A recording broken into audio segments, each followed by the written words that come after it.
Hello everyone, I'm Dan Pinchbeck, I'm the creative director of the Chinese Room, and this is the Dear Esther developers commentary. Hi, I'm Robert Briscoe, I'm the artist on Dear Esther. And I'm Jessica Curry, and I was the composer on the game. So what you're looking at today is a remake of a mod. Dear Esther started off in 2007 as a Half-Life 2 mod that did really, really well in the modding community, which was fantastic, and as a result of that attracted the attention of Rob, who worked as the primary developer on a Source remake of the game that was released in 2012. And this year is another remake where it's been updated for a cross-platform release, and we wanted to add in this developers commentary just to give you a bit more of an insight into some of the ideas behind the game as it came together.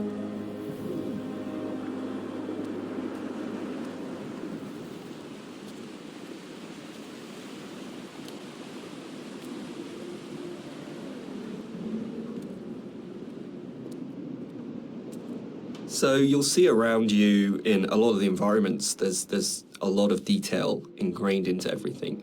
One of the things that I wanted to do with Dear Esther is bring the visuals up to the same kind of level of detail that Dan and Jess had put into the other areas of the game. So all of the history and the kind of hidden pieces of story that are intertwined with the VOs and the music and stuff, I kind of wanted to bring some of that into the environments.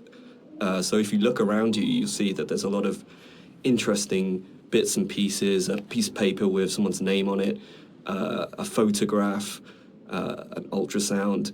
All of these little bits and pieces are kind of layered in to just kind of bring another aspect of the story into the game. And also, they're actually randomized, so every time you play, you'll see something different lying around. And this is just to build on this idea that everybody has a unique experience and a unique interpretation of the story.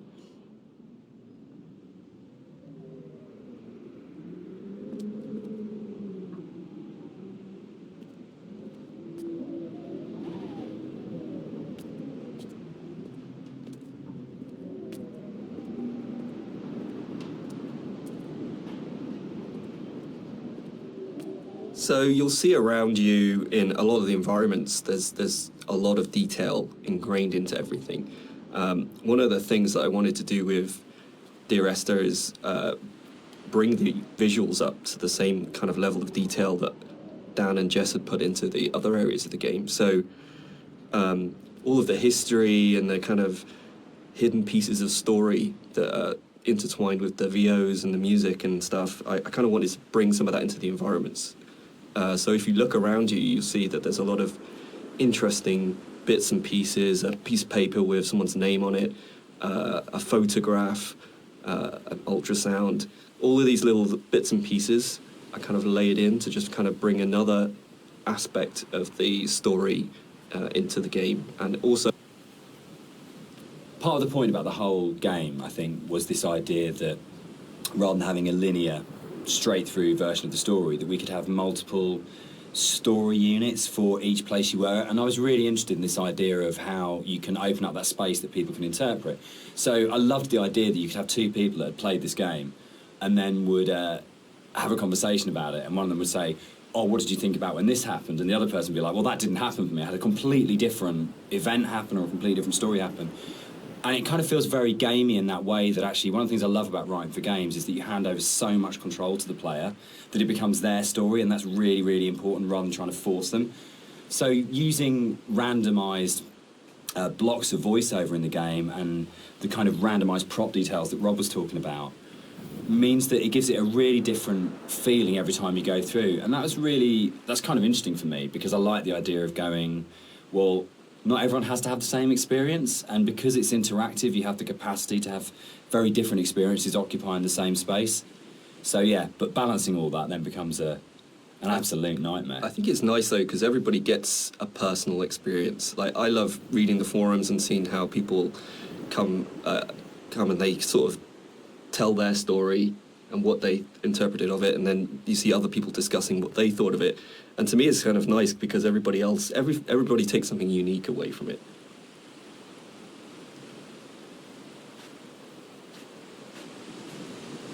When I wrote the music for the mod of Dear Esther, there was absolutely no budget whatsoever for live players, so all the music was sampled.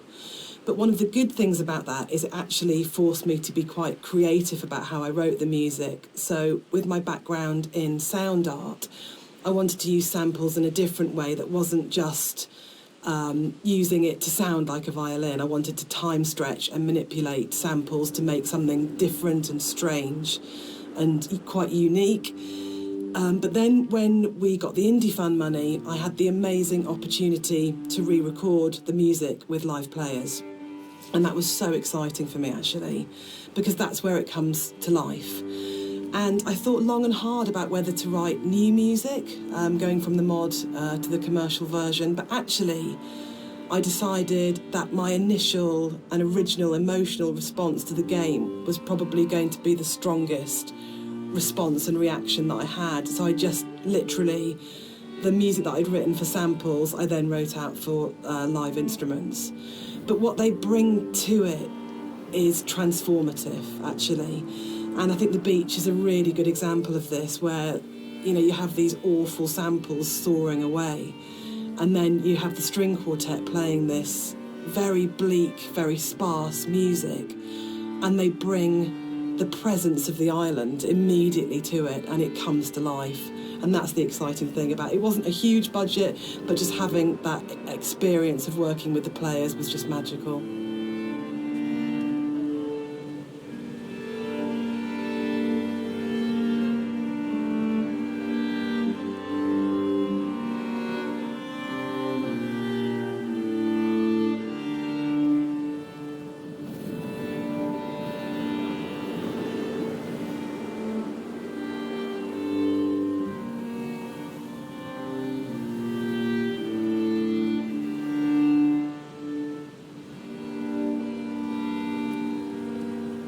So people have asked why the Dear Esther's set on a Hebridean island. What's really interesting about this is one of those times when your kind of aspirations as an artist and the practical realities kind of dovetail. We knew that we had to have some way of limiting the player from disappearing off the play space, and when we made the original, it was a mod, and because it was a Half-Life 2 mod, you kind of had Eastern European city, spaceship, or blasted, desolate landscape. We had three options if you didn't want to start making any other assets. So it started off with these practical constraints. We don't want to set it on a spaceship, we don't want to set it in an Eastern European city, so it's got to be on this kind of like this desolate landscape. And we want to limit the player, so an island seems like a natural choice. And it's really interesting how you start from that, and we had this big lump of clay on a table that we were carving out paths and things to annoying the cleaners and things like that. And Jess and I were talking, and Jess started making sort of snippets of music to kind of go in there. And then all of a sudden we just went, oh, that's the story. Oh, that's what happened here. But it really started, I think, from the place. And when we started looking at photographs of Boré, we started going and reading some of the history behind it. Suddenly that was it. And it just was really, really naturally became, this is the place, this is what happened here, this is how it feels. And then everything else kind of coalesced around that. Yeah, I think as an artist it made my job a lot easier, because those islands are so kind of like, the environment is kind of hostile. You're out there in the Hebrides. You've got this kind of like inclement weather. You've got cold, rain, snow. It's a very kind of it can be a very depressing place to be at times, but it's also at the same time very beautiful, and it's this kind of like stark, bare landscape, but that has this beautiful surroundings.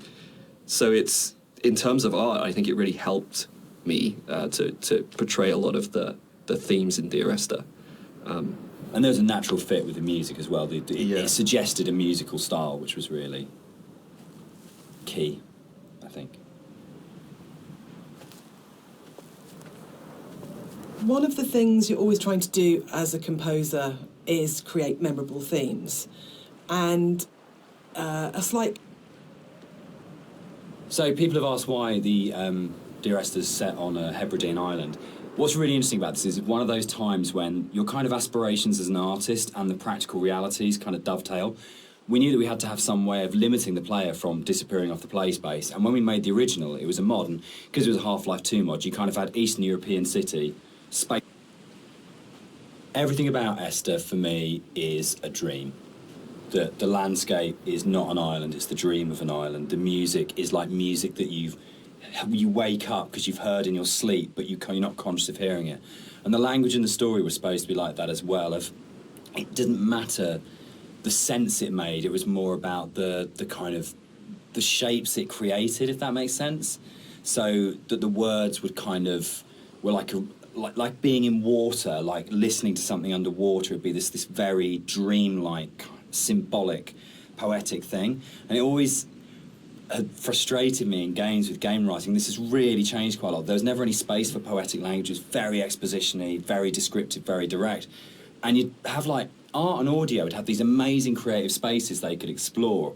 But when it came down to actually writing, you just had to basically go into the room, describe the character, tell the player what to do. And it just seemed like the most boring thing you could do with words in a game.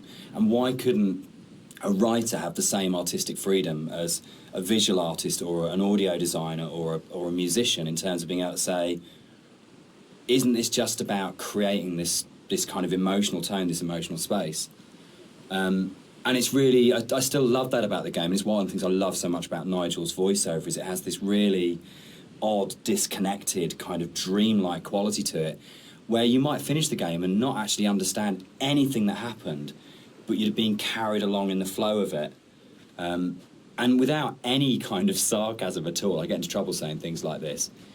The same design principle applies as this to Halo. It's 30 seconds of fun, or 30 seconds of depressing engagement, I guess, in our case.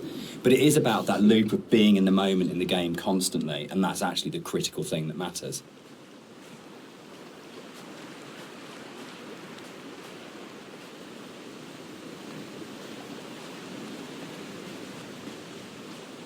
This symbol on the beach, which is the golden ratio, it's one of the only things that's really left explicitly from the mod. In the original mod, there was an awful lot of more kind of symbols and kind of a much more kind of mystical, sort of magical element to the island. There was a lot of very weird stuff in there.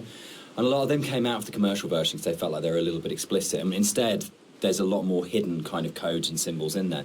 There's still some stuff which you can only actually see or experience if you are not playing the game, if you're looking at it from editor.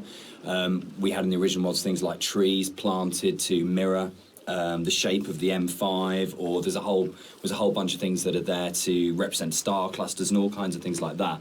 And we'll probably talk a bit more about kind of like hidden details and the secrets in the game as we go through. But that was really interesting for us in terms of the design of it, of going, you've got your kind of your conscious, explicit play experience, but games are always constantly manipulating your mood and your feelings and the decisions you're making.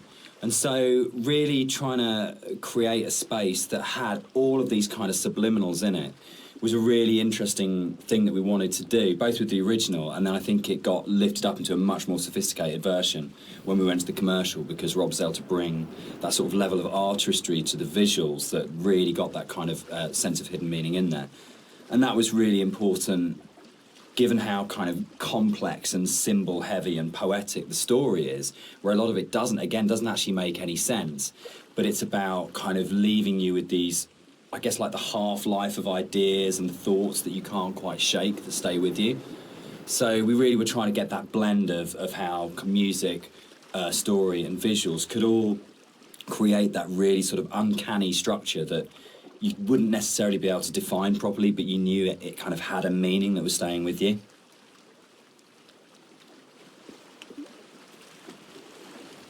So something I wanted to do as an artist was create some kind of reward for the player when they explore the island. There are some areas of the game where it's a little bit more quieter, there's no music or there's no voiceovers. So I kind of wanted to create a bit of an incentive for people to explore.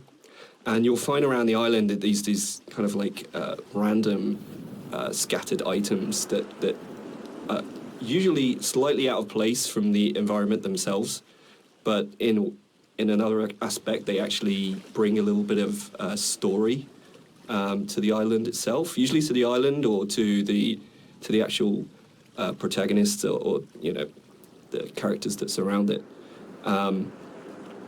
So you'll find that around the island these little props and stuff. Just keep your eye out for it if you're exploring.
one of the things you're always trying to do as a composer is create memorable themes.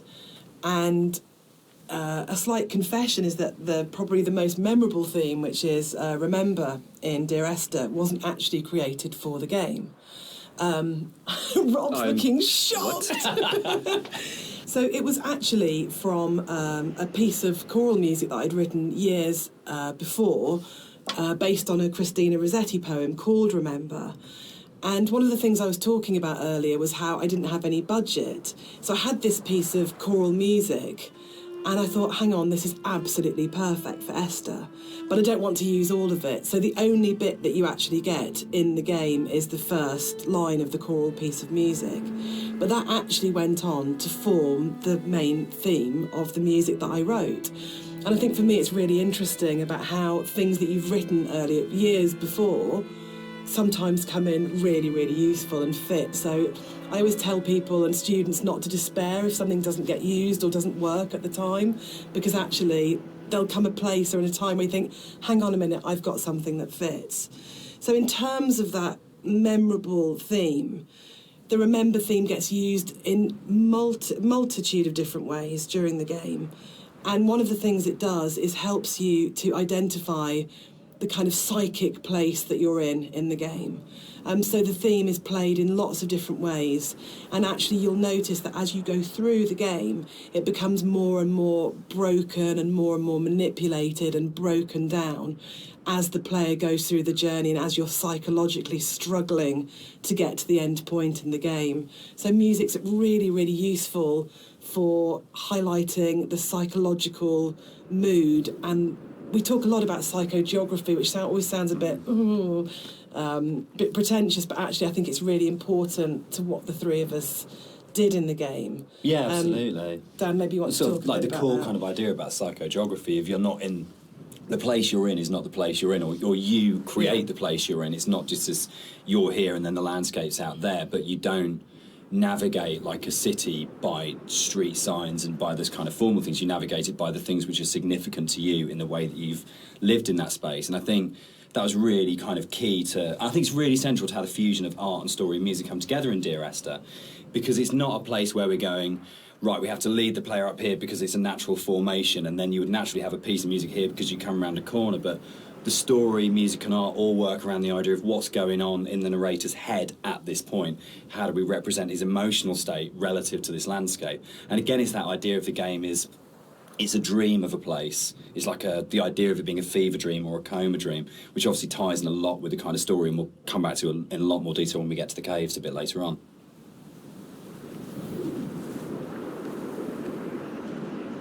White lines. Yeah. They actually did this. It was really cool. I found this historical document. They used to do this on Bore and the Hebrides. If their disease broke out, Really? they'd actually chip out and expose the chalk. So if you're on a boat and you were coming to the island, you know not to land because it was infectious, which is the coolest, most amazing. It's one of those things where you go, it's almost impossible as a writer to come up with something as cool as that. It just has to be something that was actually done. And it's so sad as well. And I love this bit and the fact that we can do it because it feels really real because it references a real thing. And I don't know, there's something really special about that. But it was always one of those bits in the game that I thought, we've got to be able to represent this somehow. We have to be able to get these things in here. Yeah, I mean, that's really interesting. I actually didn't know that was actually based historically in real life, but that's really cool. Because, I mean, my thing about the White Lines is that it was this completely surreal thing, but also it was kind of, it just added to the landscape. It's like, whoa, what the hell is that? And putting that into the game was kind of challenging, because to me it just seemed like, oh, it's going to be really hard to pull off in a way that's kind of realistic. But then when you look at the kind of art style of the game, it's not really a realistic thing. Like, everything is half imagined. So in that way, it kind of really fit into the landscape, and it kind of creates this amazing sort of landmark that you see in the environment. And I just find it really interesting to hear about that. I think it's one of those things where it's not a realistic place. And I mean, no game is a realistic place anyway, but one of those things where understanding that you're making something which isn't real and you have that kind of capacity to be sort of, to explore it artistically. And we'll come back and talk about sort of like it not being realistic, I think, in a little while. But that's really, really important, because then you can say it's about what these things kind of represent or how they make you feel as a player, not about going, is this accurate? And I get really inspired by sort of doing a lot of research into kind of history and things like that with all of our games. Because you can just find those things that just kind of like speak to you. But it's amazing you can find that in like an 18th century book and go, that really speaks to me now, that has meaning now, and that's fascinating, I think.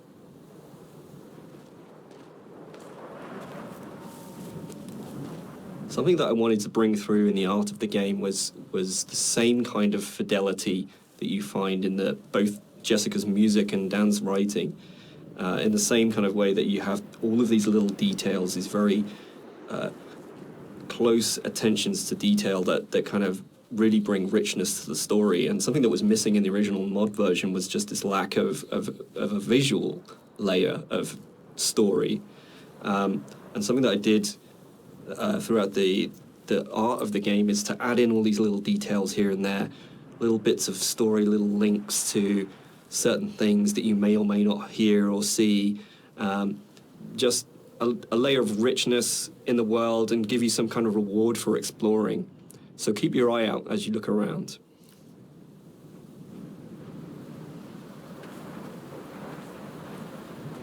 There's a scene in Donnie Darko where Drew Barrymore's playing his English teacher, and she talks about Celador as being the most beautiful word in the English language, and about it's the sound of the words together.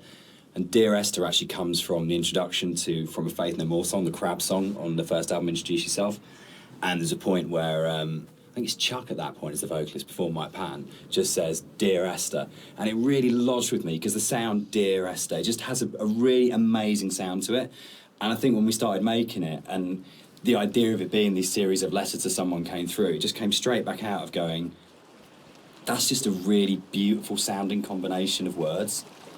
And I think that really sums up the whole approach to the writing in Dear Esther of what's the most beautiful combination of words and images we can put together, and to do it that way rather than writing a traditional plot as such. So yeah, Dear Esther, Faith No More and Doom, that's where it comes from. I think the central question to the entire experience for most people that have played it or are talking about it is this idea of, is the island real? Is what's going on a literal event of a man walking across a Scottish island, or is it a dream that he's had? Does the island even exist? And one of the things that we try to do with the writing is to constantly lull the player into a position where they got an understanding, they made a decision about what they thought was going on, and then to undercut it. So you never actually were able to settle on any one interpretation. And that was the challenge I set myself when I wrote the original mod, was can we put a story in a game that not only lends itself to multiple interpretations, but there is no stable interpretation. Every single interpretation you have will always have questions, and you'll never be able to fully trust what you think you understand about the game. So it's challenging, I think, for that result. It becomes quite a challenging kind of game story because of that, because you don't ever get that situation to go, I understand it now, I can walk away from this thing and it's all closed off and it's tidy. It was a very deliberate attempt to say, no matter where you think you are with this story, you're always questioning whether or not that's right.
One of the things that's been most commented on with the audio and the music in Dear Esther is how sparse it is. And that was a really deliberate tactic. I wanted to leave room for the player to think and to dream and to wonder and to put their own interpretation into what was happening. And I think the problem with so much modern media is how bombarded we are constantly. It's the kind of MTV, flash in your face, constant music. And Dan and I watch a lot of drama together, and there really is constant Endless, music. which is constantly telling you what you should feel, like really clearly, and it's like being kind of beaten up by the music sometimes. And when you read a lot of reviews of Dear Esther, a lot of people say they had this time to think and to interpret, and that was one of their favourite things, that they placed themselves so directly into the game, and it's their experience. And I think that's actually the greatest success of the game on all points, from the story to Rob's art to the music, is we all left space for the player to dream.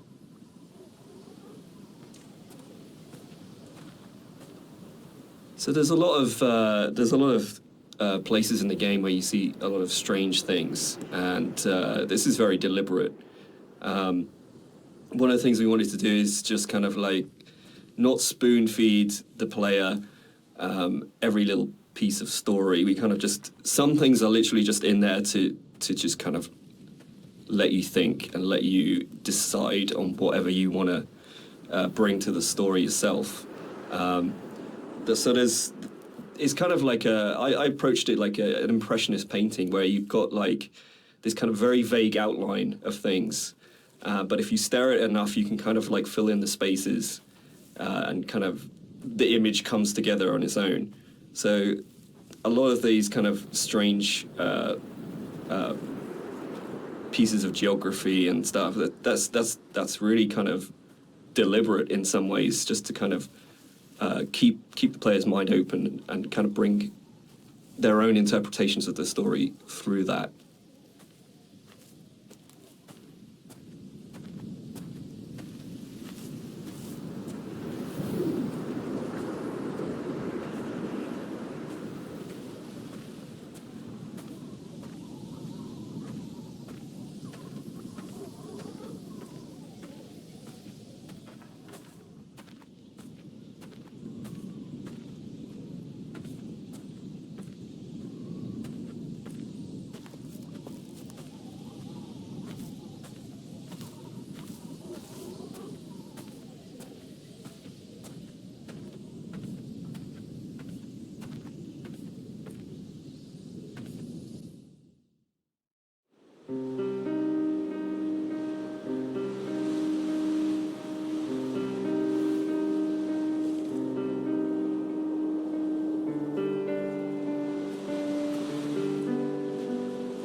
When I was originally thinking about how to write the music for the game, I suddenly realised that you don't see anybody in the game, and the most important character as such is the island itself. So one of the things that I did with the music was to write the island as if she or he were a character in its own right. And that's really important, I think, that you're going through the space and actually it's completely devoid of people, but the music in a way populates the island, and that the voice of the island speaks to you through the music.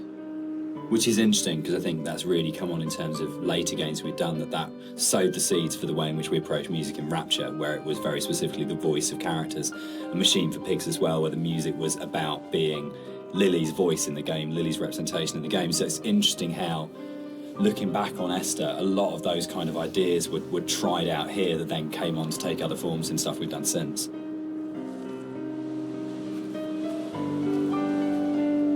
All right, let's talk about walking. Let's do it. We're gonna address the elephant in the room, the very, very slow-moving elephant in the room. So this might be a longer conversation because it kind of fits with that. So Esther was the first of the what are now called walking simulators, and it was really interesting that for us it didn't feel that weird to have a game that was slower than normal, where actually there was lots of time to just walk around and think and look at things. And it was amazing at the time how this was seen as completely revolutionary. And it's really interesting. And it's amazing to see how many other games have kind of like taken it on board. For me, it came from, I didn't see it as being odd to have a game where very little happened, where you thought about what you were doing. For me, it was kind of interesting that you could play some of the best moments in Doom are the bits where nothing's happening and you're just doing it, or System Shock, or those games that I absolutely love. Those quiet moments were the really powerful ones. But Esther is definitely slower than a lot of games, and I think that's actually why it's lasted. I think if we did have moments where we went, should it be faster, should we put a sprint button in, but I'm so pleased that we kind of held our nerve and went, no, just as like in real life, I don't run everywhere because that would be weird. It's okay to have a game where you don't run everywhere, and actually it is a bit weird to run everywhere, but if you're going to do that, then you've got to support it in other ways. And I think the music was a really powerful way of supporting that change of pace. What's really funny for me, though, Dan, is that shamefully I'd never played a game before I worked on Dear Esther. So I didn't realise that all games weren't like this, which is now looking back really naive. But I didn't realise that games didn't have, always have, this slow pace. And I thought there were lots of meditative games out there, and that actually wasn't really the case at the time, and that's exploded since. But in terms of the music, supporting that pace that you'd set emotionally felt really important. So if you listen to the music, actually the BPM is a very slow walking speed. And it just almost, there's a lot of things now that say it's called entrainment, that it slows your heartbeat, or it can speed up your heartbeat when you listen to music. And actually, I think what the Esther music does really successfully is it makes you almost accept, and more than accept, that speed. You actually start to feel that's the pace of your journey. And that I really like that about the music, actually. It makes you just comfortable with that pace too. I think it just eases you into it. You feel relaxed. The radio mast in Dear Esther was obviously there as a really important kind of design feature, as well as its place within the story. And that, I think, came from, it was really interesting, it being a Half-Life mod to begin with, and the Citadel in Half-Life 2, that it tells you how far you are through the game. You're always looking up to the skyline, am I closer to the Citadel, can I see it? And it lets you know how near you are to the end of the game. And it was really important because Esther's so open in a way, and because there isn't this, you're not using kind of shootouts or kind of gating it with combat encounters to kind of constantly keep you moving, that it was really, really important that you always had that focal point of going, I know exactly from the beginning of the game, virtually right from the start, you know where you're going, you know where the game's going to end up, and you know that sooner or later you're going to be either at the base of that thing or climbing that thing, and it's always there, that red light. And I think particularly with the colour palette of the game, the fact that you've got this very, very, very clear red light that's unlike any of the other colours in the game immediately tells you as a player, this is what the shape of this thing is going to be, this is where I'm going, this gives me a purpose, even if the sort of moment by moment is a bit more abstract. Yeah, and navigationally as well, it helps you. It draws you in the right direction as you play the game. You can never get lost if you just follow that one landmark. Yeah, I think it's a really interesting place of where that sort of traditional game design is still, there's loads of it in Esther, it's just not necessarily done in quite the same way.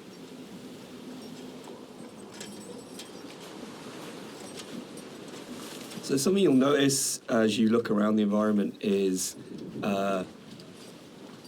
from a distance you see the landscape. It's kind of a beautiful place in some ways, but something I wanted to bring to the game was that there's this second layer beneath the surface, whereas if you look at things closely, you see that the actual island itself is very polluted. It's kind of very rotten.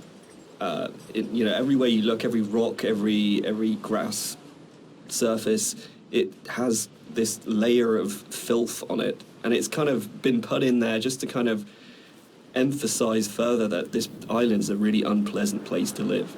It's like if you scratch the surface, you see like just how corrupt this island is.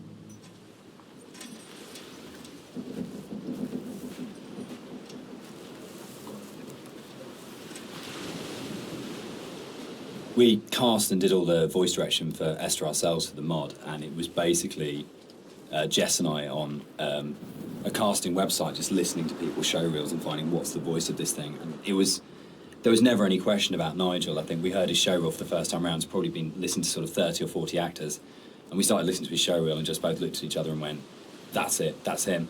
And it was amazing when Nigel came in. We had, I think, a day and a half to do the whole thing.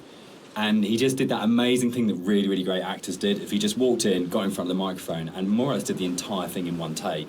And we did hardly any retakes on anything. It just felt like his instinct for the character in the game was so strong that he just, without virtually any direction, just came in and just got it. And one of the hardest things with the voiceover that we did was when we went from the mod, which had 3 potential narrative units per queue, to 4 potential narrative units per queue, was not only finding new bits of writing that kind of complemented and played off what was there in the original mod, but for Nigel to come back in, nearly 5 years later, and to just re-find that voice in exactly the same way and deliver it in a way that fitted in and complemented it was a real testament to his ability as an actor, I think.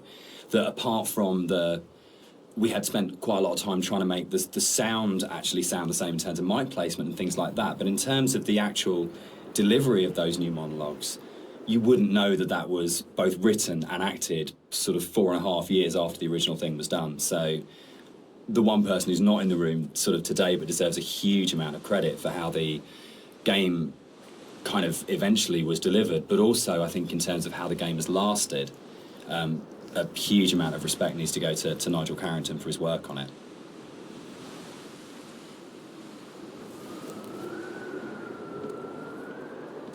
So this hole in the ground was kind of a difficult thing in some ways. It's a bit of a challenging aspect of the game. Because, in some ways, it kind of like, I think for me, we wanted to have this pit here, and I wanted the player to be able to actually go as close as possible and like look over the edge and you know, kind of have this feeling of dread and stuff. But the other issue that we faced was like, what happens if the player just jumps into the hole? Like we have no real death in the game, and from a design point of view, Dan, I mean, I don't know what you it was really hard because you know, it was a game where we couldn't let the player die. We didn't want to have respawns, but we had to handle the fact that there would be both accidents where the player would fall off a cliff or something, but also the deliberate urge as a player. You know, the first thing you're going to do is go, great, there's an ocean, how far out can I go? Or there's a cliff that's really high, can I jump off it? And how do you have death in a game where you can't have the player die? Because if the player starts breaking up the experience by dying and reloading, then you're in you start breaking the experience a lot. So yeah, I mean, we didn't want to also have like artificial boundaries, you know, where it's like an invisible wall. Like if you take a look through the game, you'll never see a place where you think you can get to, but you can't. There's always some kind of actual natural boundary or man-made boundary. So yeah, that was the other thing. We didn't really want to create this invisible wall around this thing. So it kind of the whole drove the way in which that sort of the very weird audio visual, probably one of the most dreamlike bits in the game, where if you do die and you get the kind of the heartbeat and the strange flashes of visuals. And I think in a lot of ways, if we hadn't had the hole there and we hadn't had a place where we go, right, players will jump in this hole, we have to start from that basis, they will throw themselves down this hole, it kind of gave us the impetus to really, really focus on it. And I think the stuff like the drowning deaths and the cliff deaths are strong because the hole was there, and I'm not sure if the hole hadn't been there, whether or not we'd have arrived at that way of handling it, which I'm really proud of. I think it's a really incredibly creative, interesting way of handling a player going out of bounds and of actually being able to reset the game when the player's basically done something you ideally wouldn't want them to do. Yeah, and I kind of think it fits well with the theme of the game as well, because you don't really know what's just happened. Yeah, it's not like you hear a death sound and then you kind of respawn. It's this kind of like very soft, very ambiguous change. You know? There was a point in the original mod where if you died, it would do the whole Half-Life major fracture detected. Yeah. It always brought a really good tone to the game. Yeah. One of the really important jobs of a composer, I think, is to provide the player or the listener with different emotional tones and states. And up until this point in the game, the music has been very sparse, very intimate, and very isolating in a way. But the island is also a beautiful and magnificent place, and what I wanted to do at this point for the first time in the game is to create something that was really epic. So we go from that shift in scale where it's very intimate and small to suddenly realising that this is an extraordinary and magical place to be, as well as a difficult and quite sad and melancholic place to be. So the string players were instructed at this point to play with much more vibrato. Up until this point they've played in a very sort of Scottish style actually, no vibrato, very plain playing. But this was a really beautiful cue to write actually, because it has that scale. You suddenly realise that the island is really big, and you have this beautiful vista, and the music then shifts so the player can actually just for a moment, I think, enjoy being where they are. Yeah, I think that's it. Can I? Yeah, I was going to say, this is actually one of my favourite parts of the game. It's just where everything, all the elements kind of come together perfectly. You've got the music, which is just epic, as Jess has said. You've got the landscape, which is kind of like this big open space. You've got all the little bits and pieces that I put into the detail of the environment, like the movement. There's leaves blowing around, there's the clouds in the sky, there's the mist rising off of the grass, and then you've got Dan's voiceover coming in there, and I think it's just like all of these elements coming together and just in perfect synergy, and just kind of, it really brings chills up your spine.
Inside the bothy, there is a randomised chance that you can find an ultrasound picture on the table, and I think it's the one instance of randomisation in the game that is like the pinnacle of it, because the idea that Esther was pregnant when she died changes everything emotionally about how you understand the story.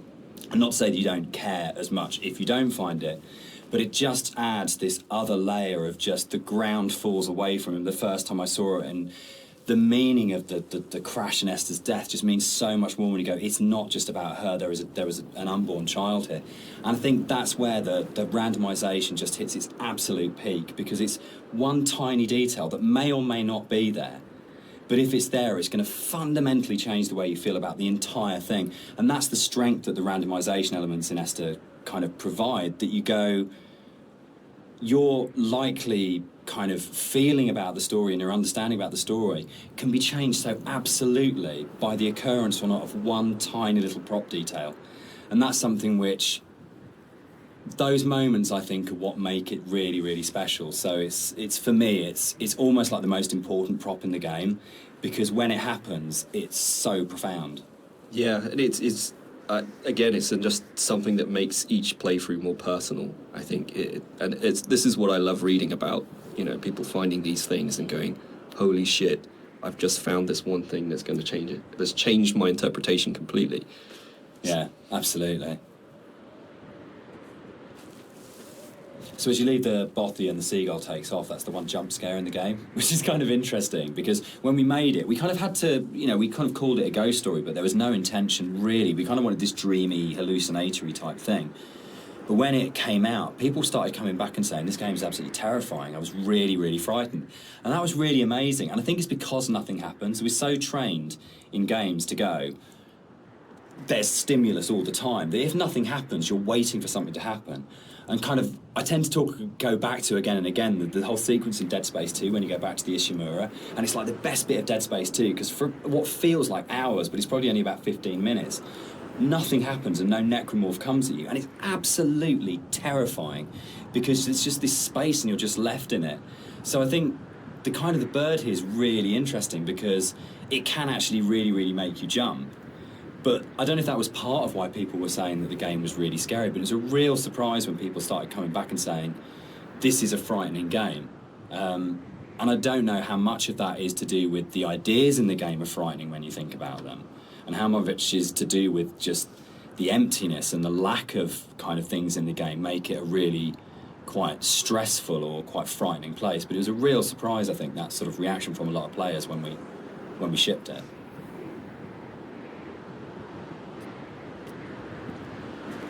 So one of the things that influenced the visuals quite a lot was the tech limitations at the time, and also the kind of themes of the game. Like, tech-wise, we were never ever going to kind of achieve photorealism, and I think that was a good thing. I mean, really, it made us sort of stretch out into other areas, and for me as an artist, it kind of made me think a little bit more creatively. I did a few tests at the beginning, and when I realized this wasn't possible, I kind of went back and I kind of did some research on different styles, and one of the ones that really struck me was this kind of impressionistic painterly style, where it's kind of like there's just enough shape and color there for you to form an image, but a lot of it is just your imagination. It's kind of like the believability of the environment is in your mind. So this is something that I really wanted to bring over into the game, and you'll see a lot of landscapes that kind of look very surreal, very kind of unreal, and that's mainly due to this impressionistic style.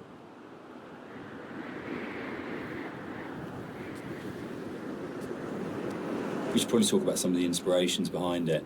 I'm on a strict you don't talk about Stalker kind of thing going on here. But when Rob and I started talking, I think one of the first things that we kind of discovered was how much we're both obsessed with Stalker. Yeah. And I think that was one of the major things behind it in terms of when people talk about game inspirations. I mean, for me, there's a lot of FPS stuff in there, Doom, System Shock, but I think Stalker probably more than anything else. And Roadside Picnic, the Strugatsky novel that Stalker's based on, of the idea of this incredible space that you didn't understand, that's simultaneously beautiful and threatening. And I think sort of Tarkovsky's kind of films kind of play into that as well, particularly his version of Stalker, that you want to have this place that you feel rather than think about. And for me, that was like really kind of core to all of the inspirations for the game, was this is a space that is about feeling, not thinking. Yeah, I think the movies in particular, I think I hadn't watched the movies. I'd read the book and I played the game, but when I watched the movie, it kind of all made sense to me, like why I like the game so much and why I like the story. It's just like every shot is like a painting. It's like every shot has its story to tell. There's very little dialogue in the actual movie itself. There's just these long, lingering shots, and each shot is amazingly beautiful, and its kind of desolation.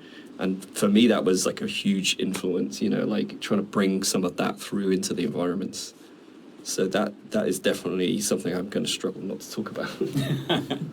But the game as well. I'd say the actual Stalker game has a big place in my heart. Like, gaming-wise, it's one of the reasons I got into game art in the first place.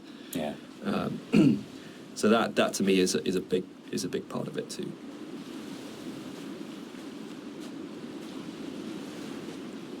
One of the more interesting and challenging things to do in the visual side of things is to kind of create an emotional connection with the player. With the music, it's very strong, and the dialogue can kind of help you to feel what the character's feeling, but to kind of really create an atmosphere and to create emotion, it's very difficult. So I designed a few things very subtly within the environment to kind of plant imagery into your mind and kind of make you feel certain things. With this shipwreck on the beach, you can kind of, like, if you look at it from certain angles, you get this real, like it's like a cross sticking up. It's this kind of semi-religious imagery, but it really kind of, it's not obvious, it's not in your face, it's just kind of like something that makes you feel like something you know. And so like there's a lot of deliberate attempts in the game to recreate that feeling, and it's kind of hard to point out in many other places, but it's done in a way where every single rock, every single plant, every single cliff face has been deliberately placed and designed in a way to try and make you feel something in the game.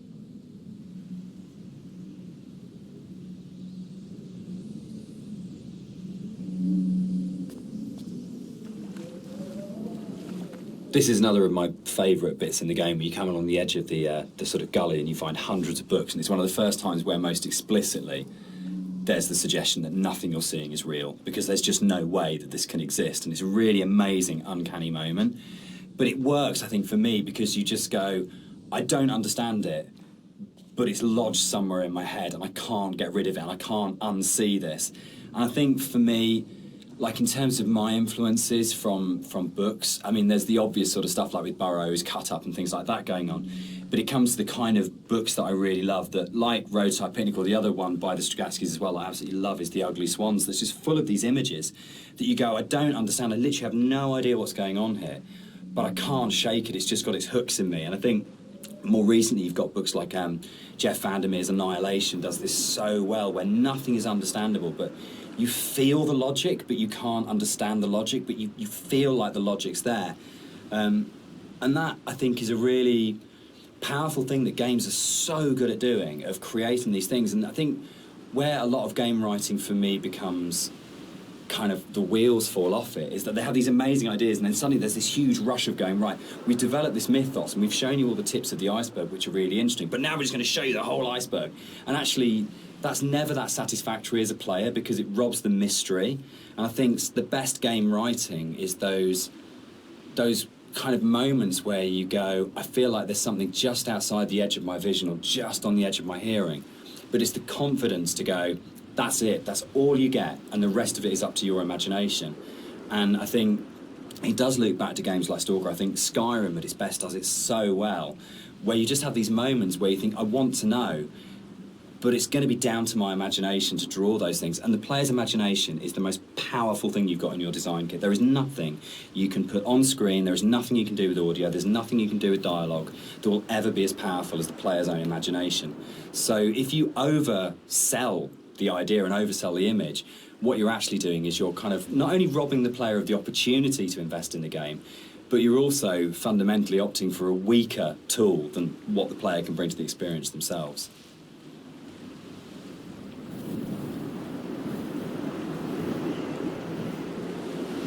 One of the really important images in the game is the radio mast, and the soundscapes that I wrote for the game are really tied into this idea.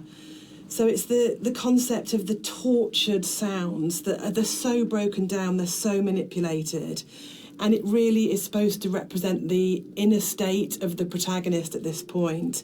It's that fractured understanding. So it kind of works on two levels, actually.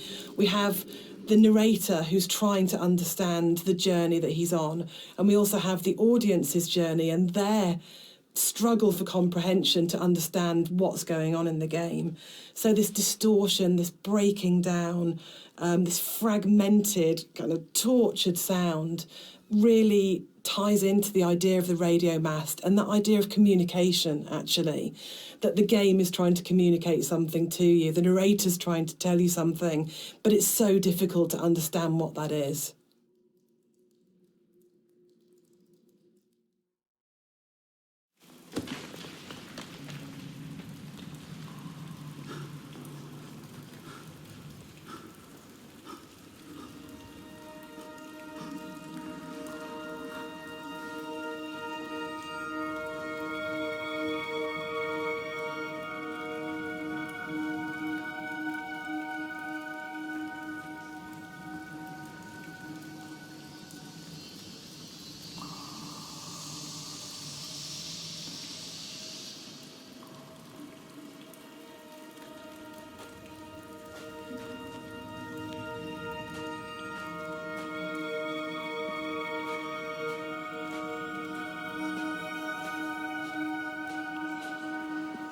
the caves in the game are really interesting because it's a very tonal shift within the whole visual look of the game. It's kind of like this more organic, more surreal, dreamlike landscape compared to what you used to before this point.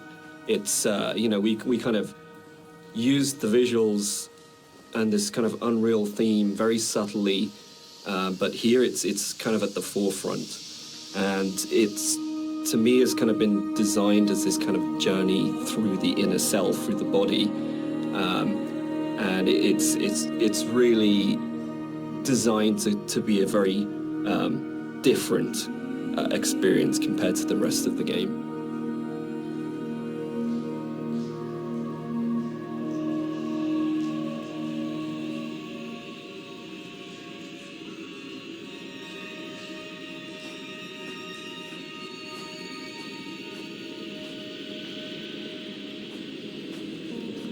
This, for me, is probably the most pivotal music cue in the game, and it's the one that most people write to me about to say that they are absolutely obsessed with and they love.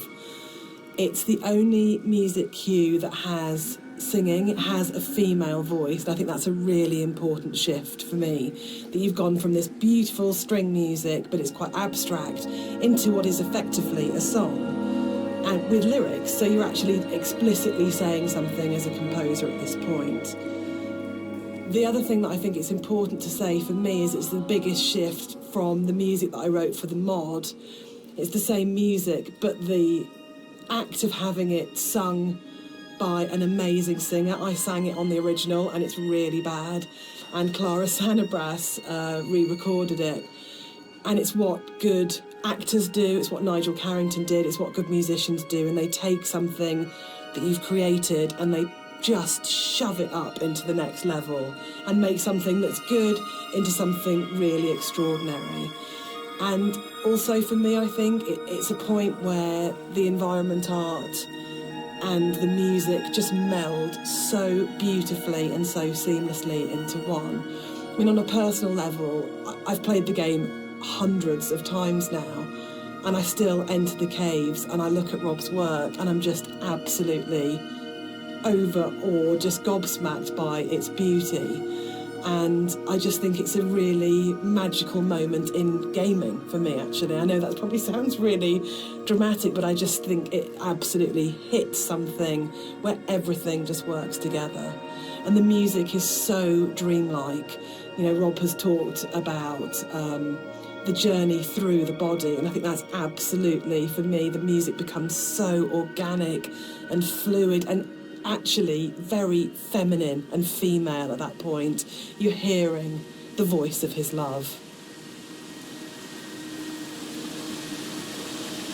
I just want to say that I think you can divide caves in games into pre and post Dear Esther. I think that it's just a way of breaking away from reality into saying what you can do with these spaces that actually makes them this incredibly, much more vividly colourful and much more kind of interpretative and look for it. And it's really interesting that I look at caves now in games and I find myself going, that's a very Rob Briscoe cave. And I think that's an amazing thing to have achieved. So I think it's one of those, it's great paying other people's work compliments. I enjoy that because you never feel like you're being big-headed about yourself, but I think it is, I think particularly it does come again down to that blend between the audio and visuals that just, it's a real high watermark. I kind of, it's one of the areas in all of the games we've made that I'm most proud of.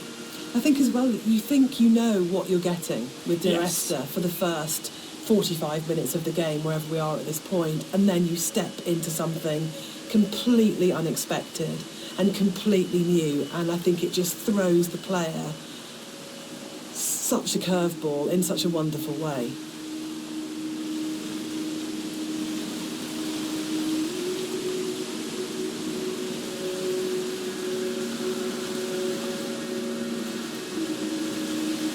I just want to say that I think you can divide caves in games into pre and post Dear Esther. I think that it's just a way of breaking away from reality into saying what you can do with these spaces that actually makes them this incredibly, much more vividly colourful and much more kind of interpretative and look for it. And it's really interesting that I look at caves now in games and I find myself going, that's a very Rob Briscoe cave. And I think that's an amazing thing to have achieved. So I think it's one of those, it's great.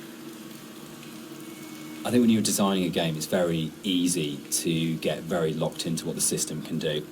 And you're trying to deal with all the different variations of things that if a player does this, then this. And we have to deal with the consequence here. And our lead designer, Andrew, and I talk about this all the time about you might have an idea, but then how does this radiate out throughout the entire system? And you get very caught in the idea of what the system has to be and how robust the system has to be and this kind of thing. And I think what's really important as a sort of a designer or as a creative is that understanding that actually the real game is happening in the player's head, and that the system can be whatever you want it to be, but if the game isn't running in the player's head as opposed to on the screen, then you're missing a trick. You're not letting the game be everything it could be. And I think the great thing about working with a game as simple as Esther in a way is that those sort of consequences of player interaction, there's not a huge number of them in the way that there might be with a very mechanically complex game. So you can really heavily focus on what is the game.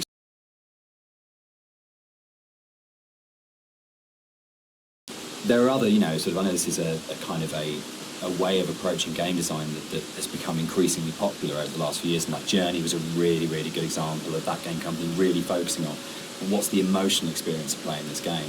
But I think, again, it's probably one of the reasons why Esther has lasted as long as it has done, because it's not a mechanical exercise, it's an exercise in trying to inspire you as a player to have the deepest experience and the deepest engagement and to really run the game in your own head rather than being something that you're sitting 6 feet away from kind of interacting with. I hate interaction as a term for that. I think it becomes very cold and mechanical and systems driven, and really interaction is completely trivial and pointless if there isn't an emotional engagement with the player and you haven't moved it away from the screen and into the player's head.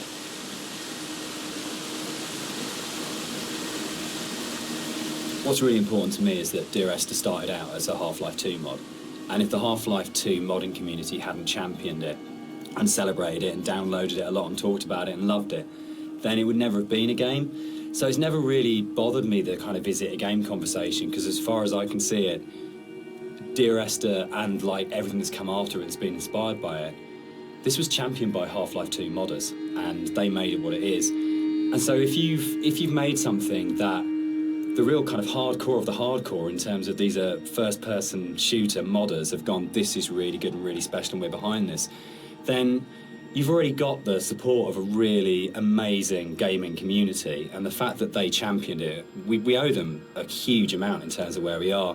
And I'm really proud to come out of that scene. I'm really proud to be a company and to be sitting here talking about a game that started life as a mod.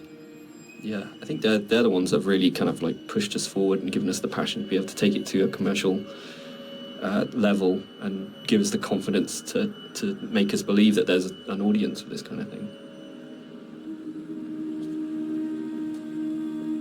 Dear Esther was my first foray into writing music for games, and I actually approached it very traditionally, so more as a film score than a traditional interactive game music score. And what's really interesting for me is that the lack of interactivity in the music was never a problem for anybody that played the game.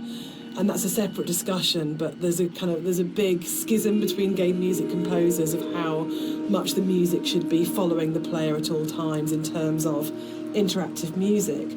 But one of the reasons I wanted to say something at this point was that this was my little first journey into thinking about how you write music for games rather than films.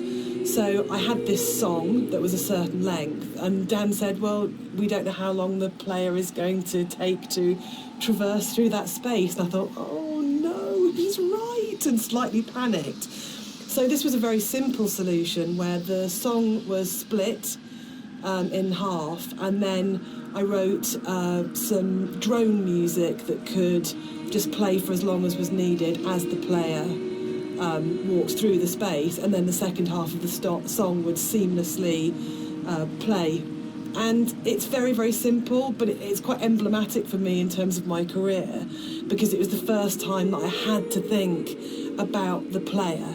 Because with film music, it's so simple. You know exactly what's going to happen when.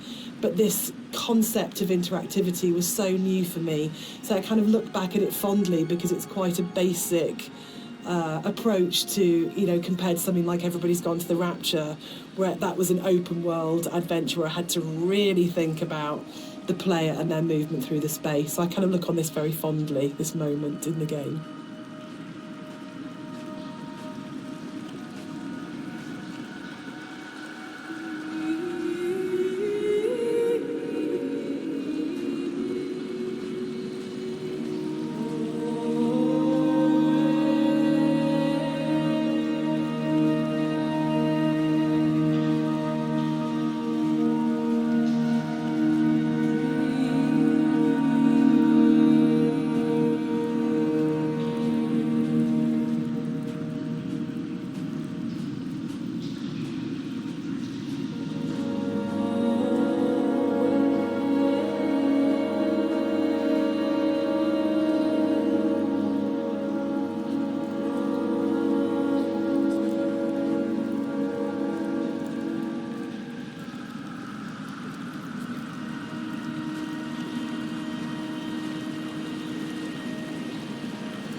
I don't know when the paper origami boats first came into things with Esther, really, but it felt like a really amazing metaphor of taking these letters and folding them into boats and then letting them leave the island, because you kind of, you know, at this point in the game is kind of the realisation is there that this isn't going to end well, and that the narrator is never leaving the island, and the idea that this kind of, again, the idea of communication, or the attempt or failing communication, or trying to speak through the comb, or whatever it is, however you want to interpret it. But the idea of putting the boat in the underground river really felt like it kind of reinforced that sort of dream-like kind of quality of the caves, of actually there's something really sad about this one boat, because when you see it go past, you know that even the boats aren't going to leave the island. Like, this is something which doesn't have a tidy, neat kind of like resolution, and there's, even if you don't sort of think about it to that sort of level of depth, there's just something, it's one of those things that I really love about games that you can do, where it's just a moment that has a really distinct emotional tone to it, that you go, there's a pause when you see that boat goes past, that I just think is, yeah, it's something special you can do with kind of media like games.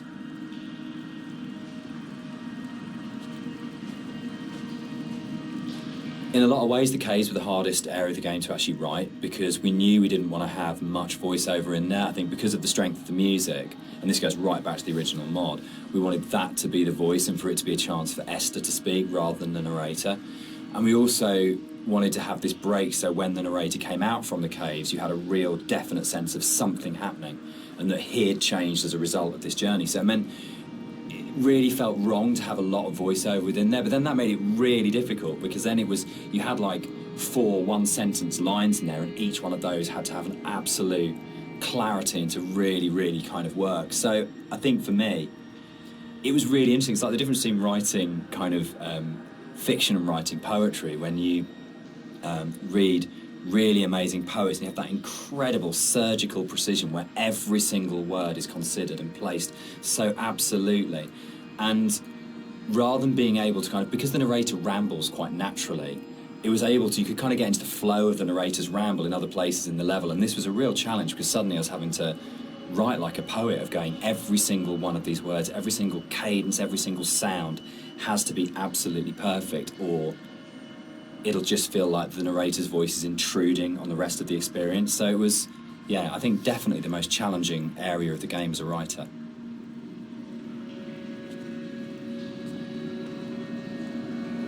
The sound here is a classic case of, again, what music I think does really well, which is you've had this soft, lyrical, beautiful, epic, dreamlike music. And then the moment you come out of the caves, you're into this really harsh soundscape. And the tonal shift is very, very brutal, I think, and deliberately so. You have very little music when you come out of the caves. You hear the wind. And it's a classic case of foreshadowing. So we know from this point that things are probably going to get bleaker, more difficult. And yeah, it's something that music does really well, I think, which is that emotional signalling and signposting.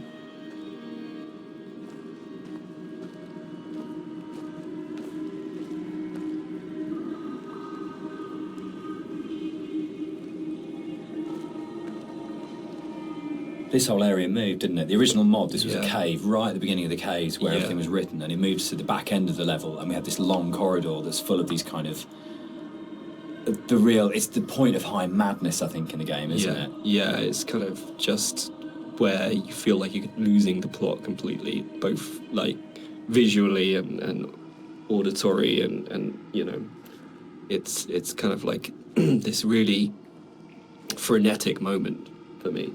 I think it's where you feel most that you're underneath a mountain, and you feel the weight of that mountain, and just I loved the idea when we were, you know, putting through it of what would it actually take to do this, like to actually paint all these symbols and what is going on. And it really is quite an explicit kind of thing of madness, of going, you would have to be insane or very, very disturbed to actually do this, and what is the process that this person's trying to work through, what they trying to achieve by this. And I think it really strengthened it, making it a crawl through a tunnel as opposed to just a static location. Yeah, I think it's the consistency and the coherence of the symbols is a lot more broken down as well. Like, you see some symbols before like scattered around the environments, but at this point they're like right in your face, and they're kind of just, it's just total madness, you know. Any kind of meanings have been crossed over and confused, and, you know, I think it really helps to bring the tension up at this point at a level as well. So you're kind of coming out of this dreamlike state a little bit. Yeah, you kind of know that you're getting towards the end of the serenity into something that's a bit more disturbed than that. Yeah.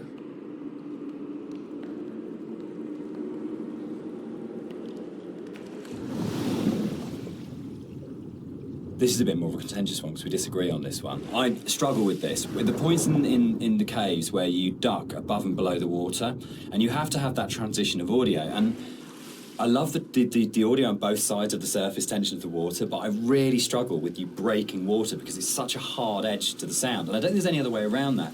And you need to have those moments where you do go underwater because it's so important.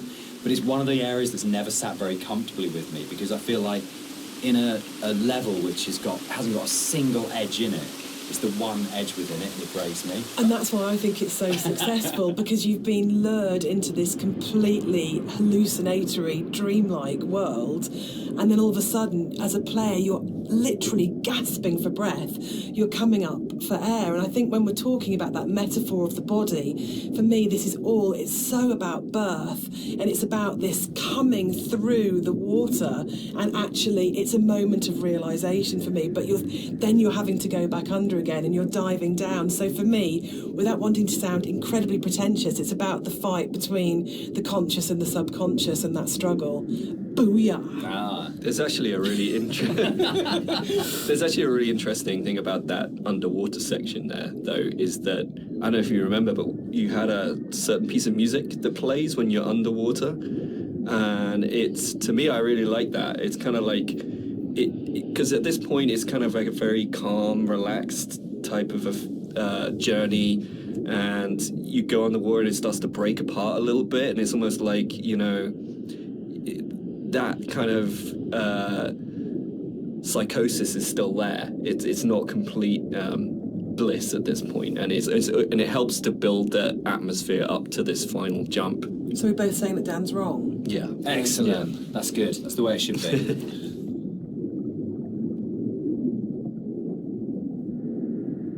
The motorway scene. The biggest new addition to between the mod and the commercial version. This didn't exist in the mod at all. It was a completely new thing.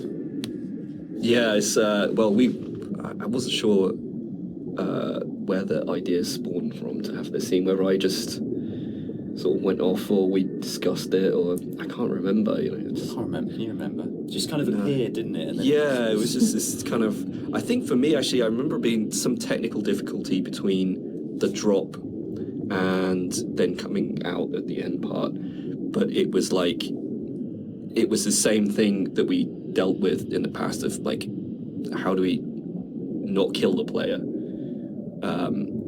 From a technical standpoint, I think it might have been something to do that, but it was also, you know, I can't remember where the whole thing came from. I think it's my favourite point in the whole game, actually.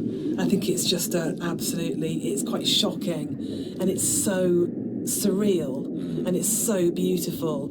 And from an audio point of view, you have that baby's heartbeat bringing us back to the idea of the ultrasound.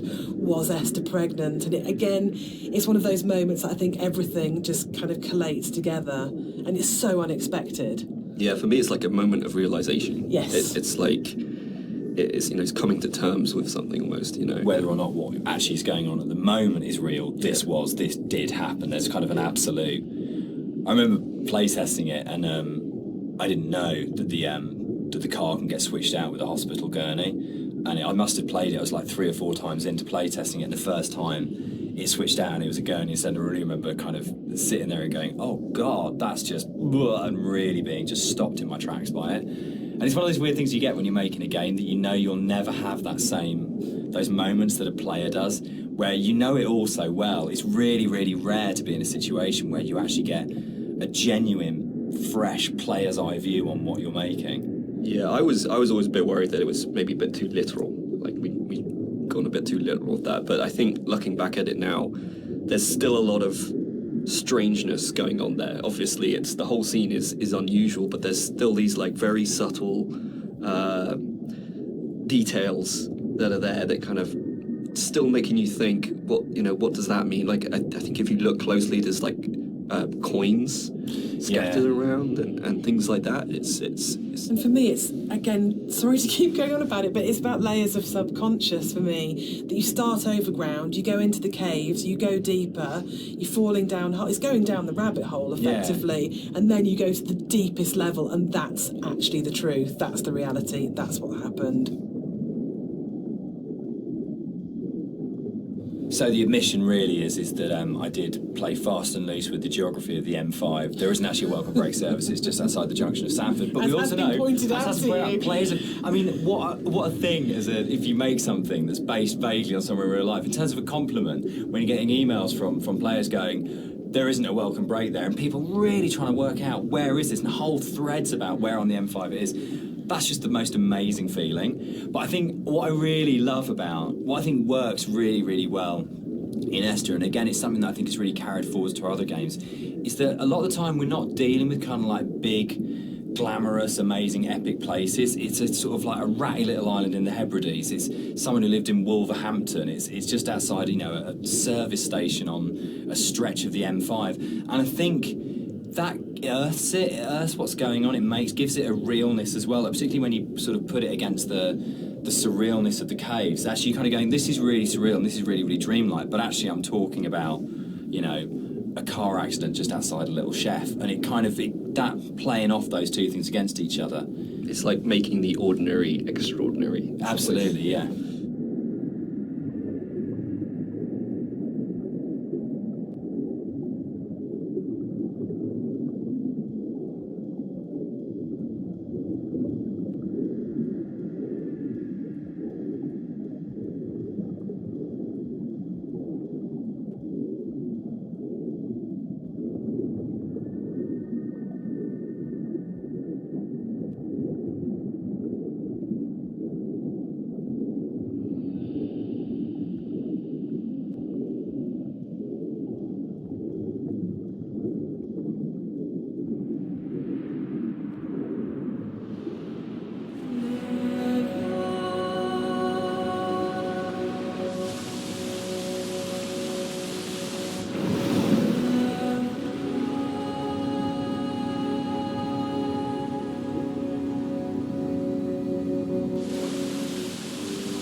this scene for me is like really, really iconic because it kind of brings this idea of the caves being an inward journey through the body together. It's really kind of like a symbol of rebirth, and it actually brings together a lot of the visual goals that I wanted to achieve with a lot of the symbolism in the game. Like, I've talked a little bit about how the environment was kind of designed to provoke emotions, and kind of the impressionistic style gives you just enough information to make you think of things and feel things. But this is probably like the antithesis of this. And the whole feeling of rebirth here is quite strong. I know Jess. Yeah, the music's really supporting that. Yeah, because she sings always, always throughout, we've got always, always, and then she sings never, and a moment of absolute soaring. It's the climax of the music. As you come out of the water and the music kind of swells, and you just kind of, it is like a moment of change has happened in some way, and it's rebirth, isn't it? For me, it's his moment of clarity and acceptance and understanding of the reality of what's happened. And you're literally moving towards the light at the end of the tunnel. Yes. You're actually doing that as you go through. But the music, especially, I think before the music got layered in, that scene was nowhere near as kind of powerful for me. Like, that kind of just totally made it.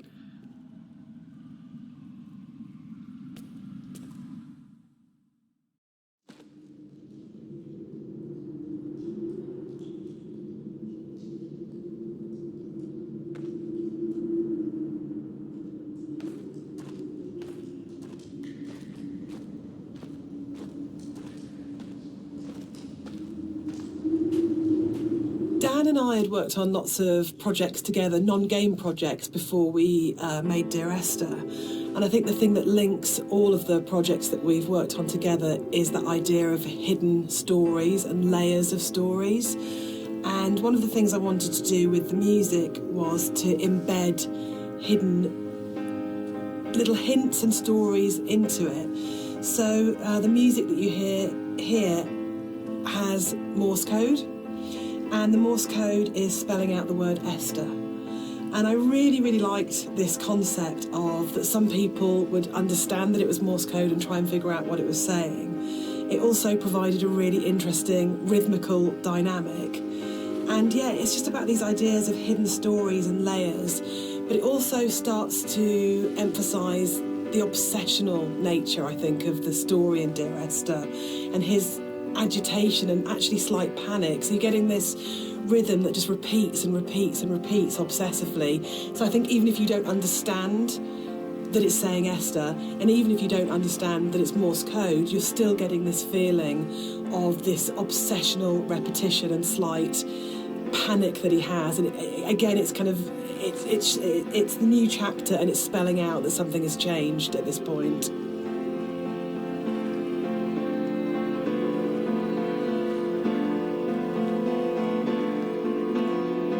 It's probably the level which has changed most from the original mod, I think. It's much, much bigger than the final level in the mod.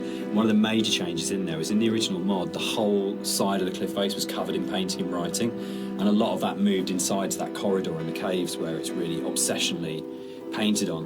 And it was really, we spent so long on that because we were trying to get it looking right, because it's one of those really interesting examples where I loved the image and the idea that you've got this guy painting the entire side of a mountain with words and symbols and things.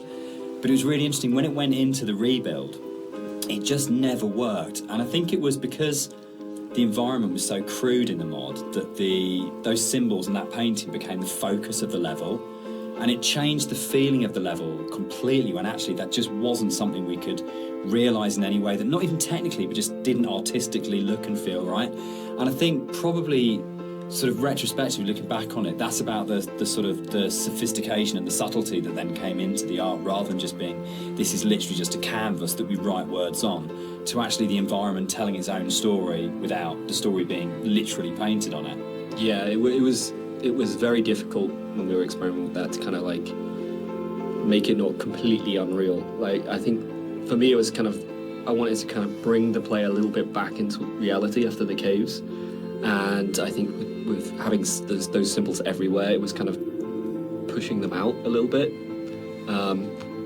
So I think what we came to, the kind of compromise we had, it was kind of a nice in between. Yeah, it didn't feel like a compromise to me. It felt really? it felt like it didn't work, but it kind of. But those symbols were coded, like there's the hill in the background when you're standing right at the end of the boat and you look back and you suddenly realise that the shape of the mountain is the shape of a woman lying on a side asleep. And that, I remember seeing it for the first time around and going, it's saying the same things, but it's saying it in a much, much, much subtler way than in the initial layer. But it was definitely challenging going back to how do you have a deep, complicated, subtle art style but still manage to have something which is very sort of stark and symbolic laid over the top. It was much more challenging.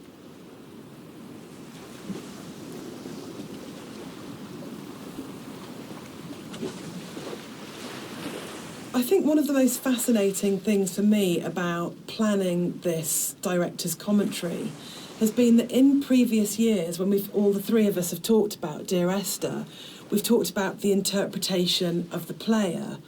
But actually going through this together, post having made it, we're still surprising each other. Yeah, and I think that's really, really interesting for me, because it shows that we left interpretation for each other and that we trusted each other actually just to get on with it. And because we each brought our own special and unique contribution to the game, we didn't have to, in a way, talk it to death or say you have to justify every idea you have or talk it to death or explain it. That Rob's idea that the island is very tainted and corrupt, and my idea that Dan didn't know that the whole level of the caves is a birth metaphor. I think it's really amazing that we're still finding out things about the game that we didn't know. I think it was nice when I came onto it, because Dan was basically like, he gave me a bunch of materials, but he left me to my own devices for a lot of it, and we kind of like, I'd finish the level and Dan would play it and give me some feedback, but he was very kind of like hands-off at the beginning, which was really nice, kind of. So a lot of my interpretations just came through that downtime where I was just kind of like going off and doing my own thing. And so yeah, it's like interesting to hear Dan talk about it sometimes, because there's some backstory that I've never even considered before. And obviously hearing Jess talk about it as well is really interesting, especially when it comes to the soundtrack. It makes me look at things in a very different way. So yeah, it's really interesting. I think for me, like making games is so inherently collaborative, and you have people coming together with different ideas and different takes on things. And in a way, the least interesting thing you can do with that is to structure it all so heavily that there's no space for each individual person to bring what they're thinking to it. And I think the best games, well, for me, my favourite games are ones where you can really feel the personal footprint of each individual developer and aspects of it, and it feels like it has been a genuinely collaborative exercise where everybody has thrown ideas into the mix and everybody is bringing something to the table rather than people are just following a kind of a really structured plan. So, yeah, I think it probably is one of the reasons why Esther has had the sort of life it's had since release, is because there's 4 people if you include Nigel, all bringing very different things to it, and it gives it a huge amount of depth for something that's so simple on the surface.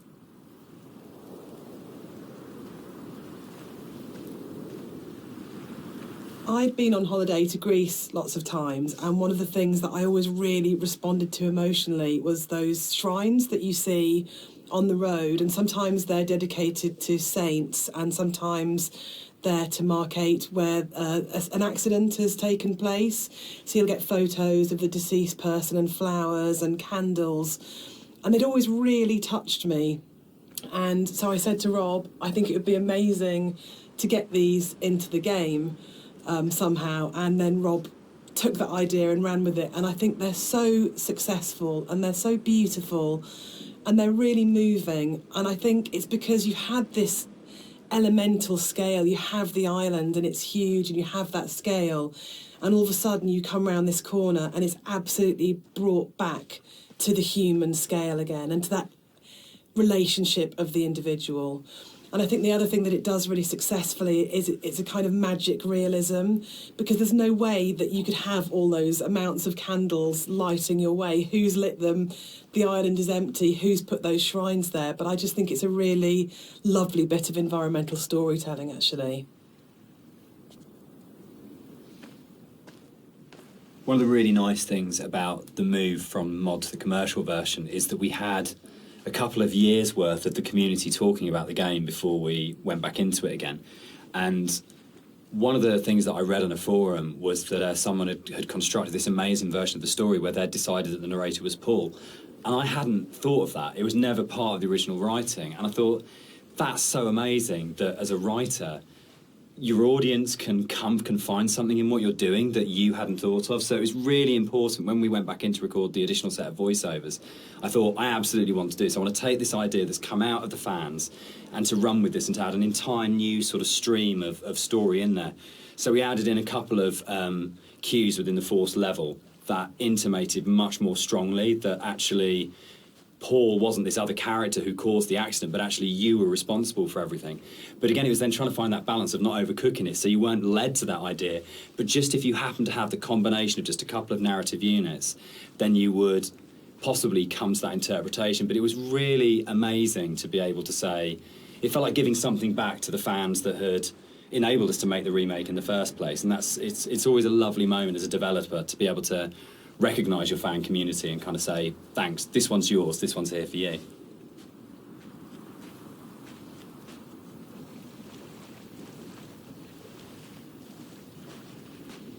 What's fascinating to me, Dan, is that you're an atheist, but each of the 3 games that we've made are so strongly about religion, either the language or taking allegories and stories. Why are you so drawn to it?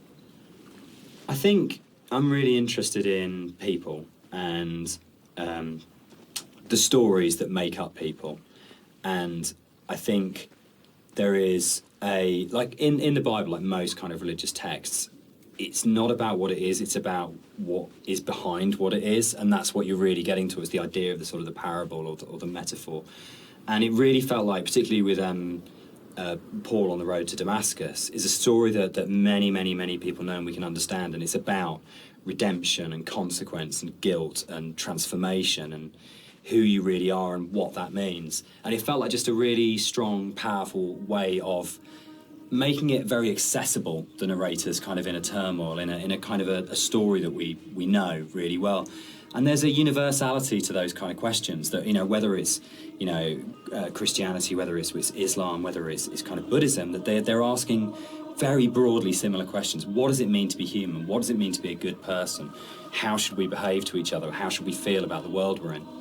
And it's a really powerful way of speaking to a lot of people. I think that's always been really important as well, is that it's about saying, no matter who you are or what your kind of like outlook on life is, whether that's, faith-based or secular, that we are all effectively asking the same questions. And that's why I think all our games kind of tend to be around those questions.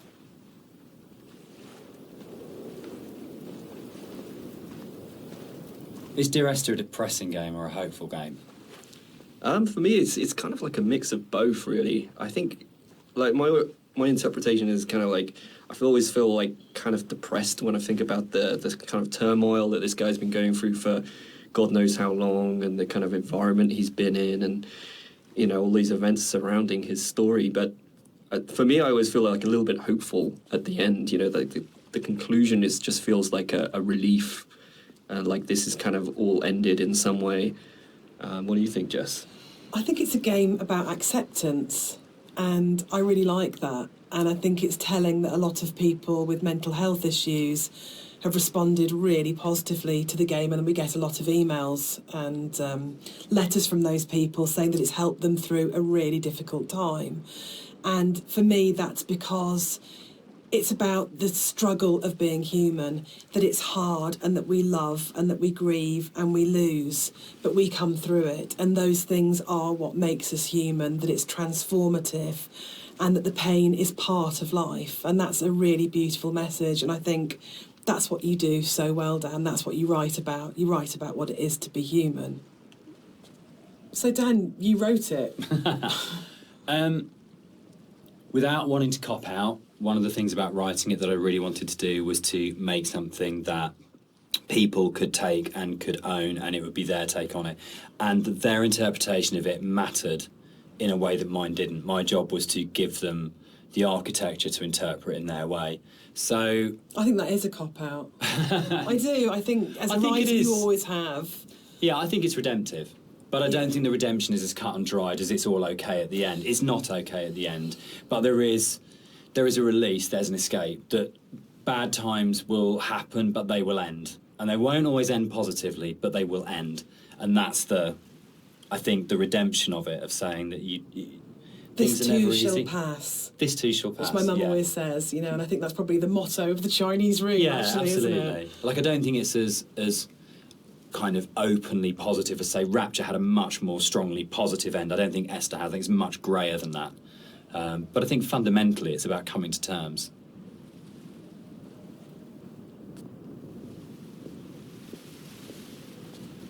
So, Dear Esther is the first walking simulator. How do you Yeah. feel about Walking Simulator?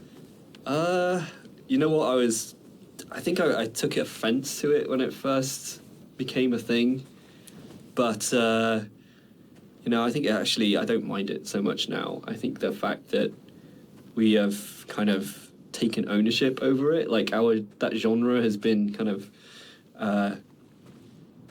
made our own by not just our game, but like a bunch of different games that kind of embraced it. I don't know, what do you guys think?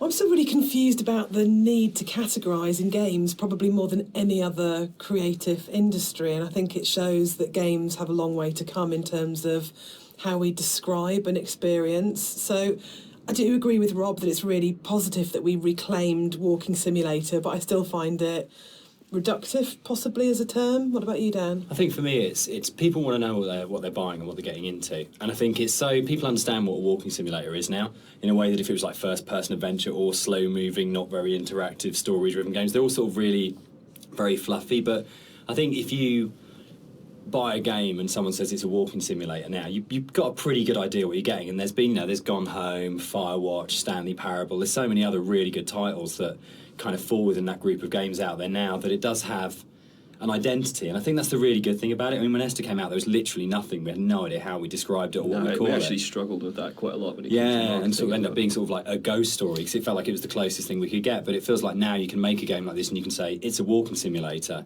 and people will know what it is straight away. Yeah, I think that's the nice thing is there's a whole group of games out there now that quite comfortably put themselves into that category. And so it's like if we were to come out before and just said it's a walking simulator, people would have been like, well, that sounds terribly boring. That doesn't. Why the hell would I play that? But now people kind of are a little Seek bit. them out. Yeah, now people are kind of familiar with what that means.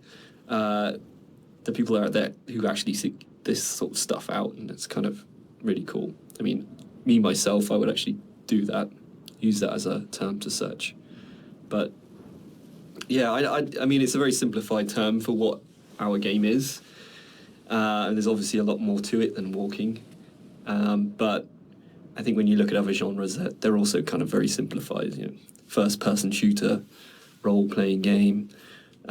It's to me, it doesn't seem as bad as any of those other things.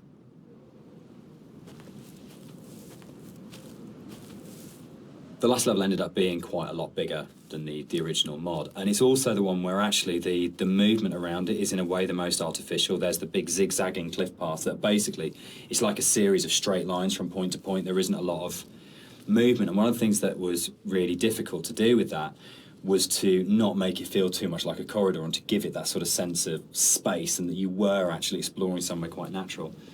I think, Rob, there was stuff which you put in there, like little new beat moments, like the ruins at the edge of the cliff, that just helped the player feel like they were on a journey rather than being pushed through a pipe. Yeah, it was kind of just giving the player the reward for continuing on, and it kind of still giving them some aspect of exploration and things to discover. I mean, the journey in this one is mostly vertical. But in the spaces where you are going horizontally, there's at least in the original mod, there wasn't a lot to see or do.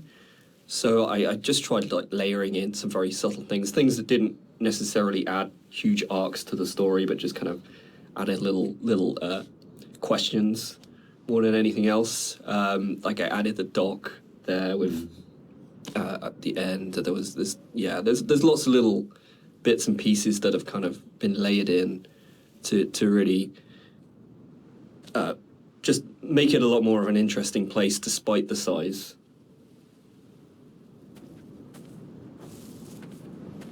There's a bit of an illusion of simplicity with games like Dear Esther that people kind of assume because there's not a lot of mechanics and there's not much going on in that sense that they're easy to make. And I think actually it's kind of the opposite in a way, that because they're so simple, everything is exposed and everything has to be exceptionally good for it to work, because you're carrying a player's experience on a fairly sparse, minimal kind of framework, and that really means that every aspect of it has to be produced at a really high quality and has to be done with a lot of passion and a lot of thought. There's nowhere to hide in a game like Esther, and that's something which I think carries through to the best games of this type. You can see with all of them there's a real commitment to kind of depth and a really intelligent way of approaching design, and a real kind of trust in the player and a real assumption that players are smart, imaginative people who want experiences. It's not a game that it's easy to just knock off or to do with any kind of lazy attitude. You have to be really, really passionate and care a great deal and put an awful lot of thought into it if it's going to work.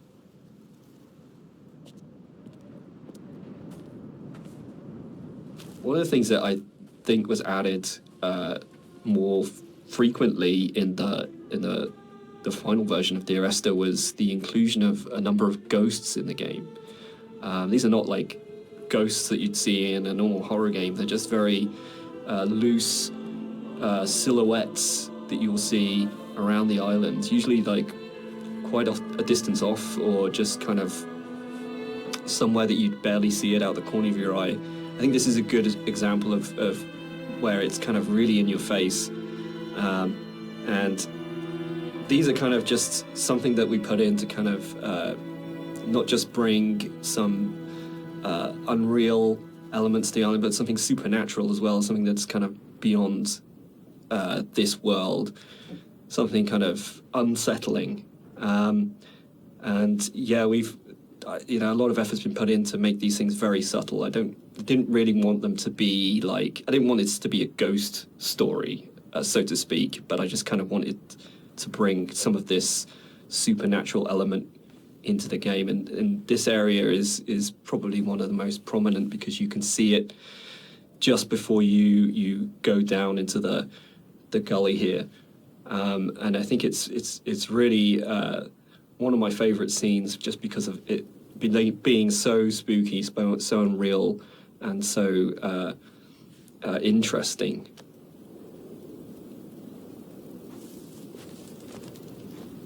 The overlook, the point about this to me is that it's probably the voiceover in the game that kind of sums up the whole story and the experience. It's almost like a recap of everything that's gone before you start the final climb. And you know it's that pause before you're going to start the final climb and before the game's kind of builds to a climax. But you can also see the whole level, and it's like the idea that you are standing looking down on your own journey, a bit like the idea of your life flashing before your eyes, or sort of like seeing your body but having an out-of-body experience at the moment of death. And it was really designed to try and get that feeling as the player that you stop and you take stock of everything, and there's a bit of a sense of there's no going back. You take a breath and now it finishes. And I really wanted to kind of achieve that sort of sense, and I think we did. I think it really came together here, that you got that sense of going, right, now this ends, and now I move forwards to it.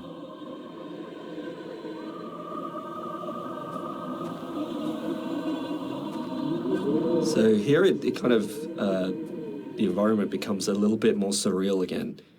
We kind of play with the colors a little bit, bring up the saturation. It's kind of a little bit of a return to some of the more cave-like aesthetics in terms of colors and stuff like that. And it's kind of there to kind of signpost another significant moment in the game, or something that's leading up to the significant moment. It goes back to this kind of idea of having these emotional signposts in the visuals of the game. without it being overly obvious. And some of that emotional stuff comes through the colours of the environment, and the more saturated they are, the more kind of surreal things become. So this is kind of like a turning point in the game. It's kind of like the final notice of you reaching the end.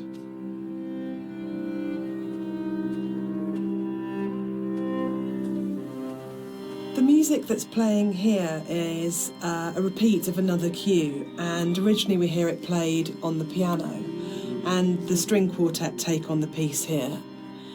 And it's one of those really nice instances where we were in the studio and I had this idea of how it was going to sound, and I thought it was going to be quite full and rich and, yeah, full-bodied.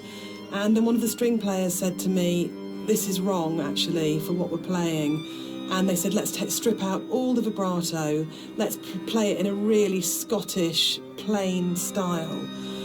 And it absolutely transformed that piece, and it's one of the really special things about being a composer, is that you get to collaborate with people who come fresh to it. So you have this preconceived idea of how it should be, and then they say, no, why don't we turn it around and think about it like this?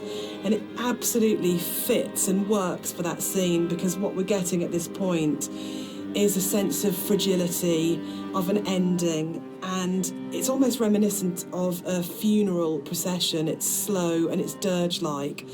But yeah, it was just a lovely moment where they gave something of themselves, and that's what's amazing about working with live instrumentalists. You're never going to get that from a sample.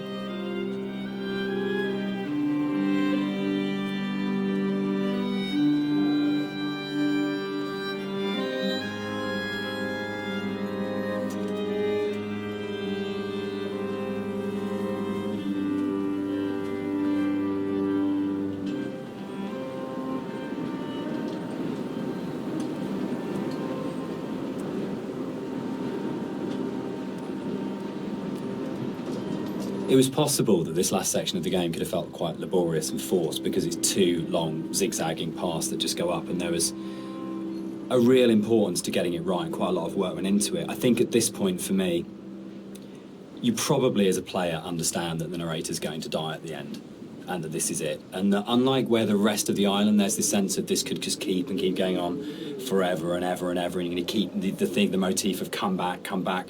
But I think when you set on this path, we really wanted to have that sense of, this is it, this is the last time you're going to walk these paths, this will end now. And that sort of idea of going, you're kind of climbing towards your death, but you're also moving towards a point where that glimpse in the caves where you see the motorway and you go, I understand what this is about. For me, the whole path up the side of the mountain is about saying, it's okay. It's that kind of starting to kind of release it and go, it's kind of okay that Esther died. It's kind of okay that the accident happened. I know that I'm going to die. I know that this is going to end. And I know that there's nowhere for me to go apart from follow this path, but that's all right. And it was very sort of hard to kind of try and find that subtle mix between the dread of it and the acceptance. It's where the positive and the negative and the kind of the loss and the redemption really start colliding for me. At least certainly that was what we were trying to achieve with it.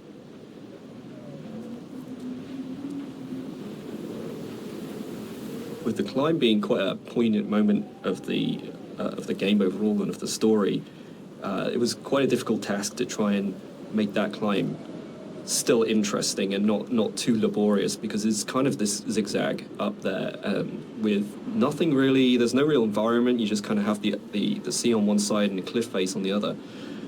So there was quite a lot of work that went into kind of building up this feeling of tension as you're rising and kind of making this moment as poignant as possible while still making it interesting.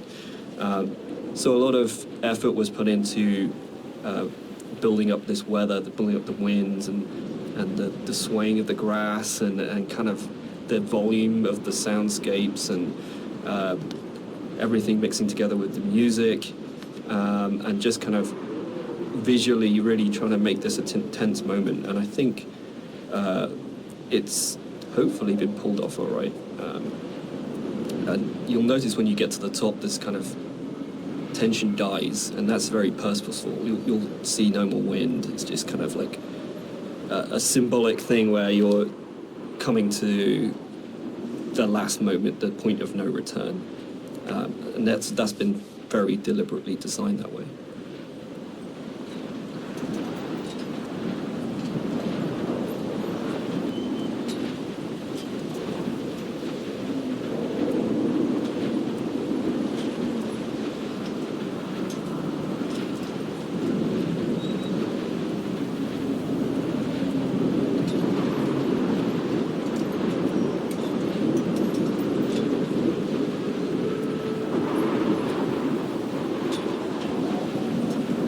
We had a lot of debates, didn't we, about the ending of the game and whether the player should retain control or whether it was okay to go to a cutscene at this point.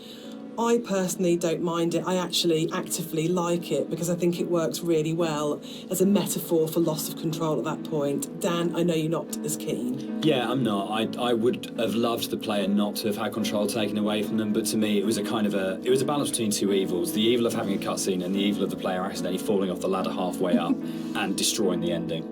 Yeah, I agree. Like, I think we tried a few different things, and the tech at the time just wasn't, the ladder tech at the time just wasn't there. So, and the other thing for me was pacing. It was making sure all the music, the voiceovers, the timings and everything were perfect for that final jump off point, and just letting the players kind of noodle around going up a ladder for what may have been like 7 minutes because it's a tall tower was kind of an impossible task.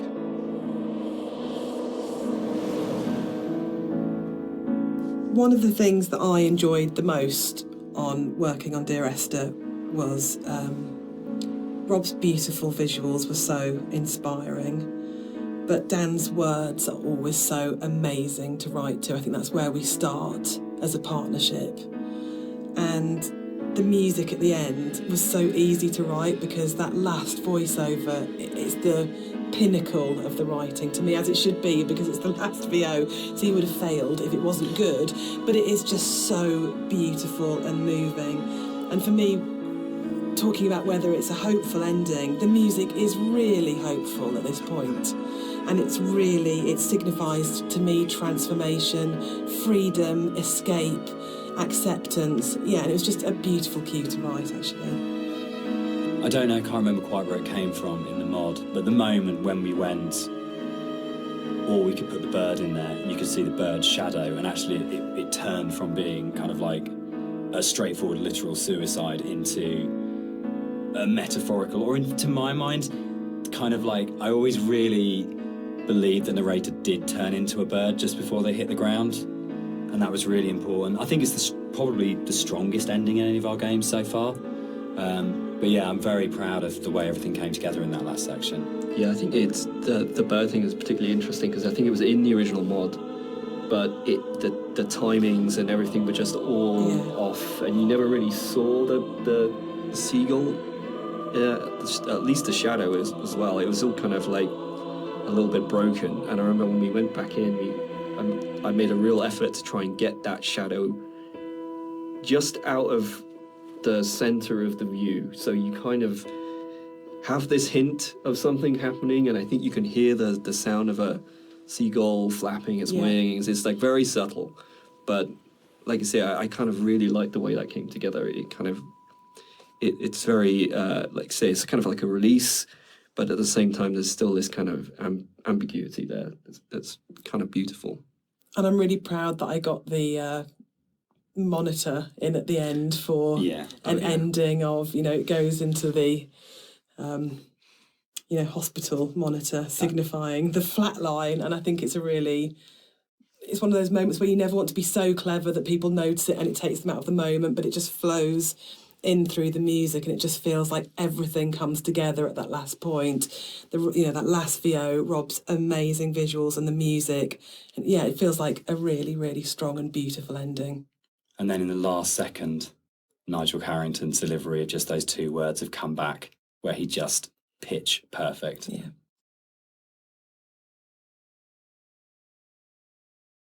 So that's the end of the director's commentary. We'd just like to say a big thank you to everyone for listening. We hope you've uncovered some secrets and some facts that you didn't know about the game before. We'd also like to say a huge thank you for buying the game and for all our fans who've been behind us and been behind the game and have kept it alive all these years. It's a real privilege that it's still out there, still such a title that people love so much. Yeah, and we're really looking forward to the future and what we can create coming up next. Thanks for listening. Cheers. Bye.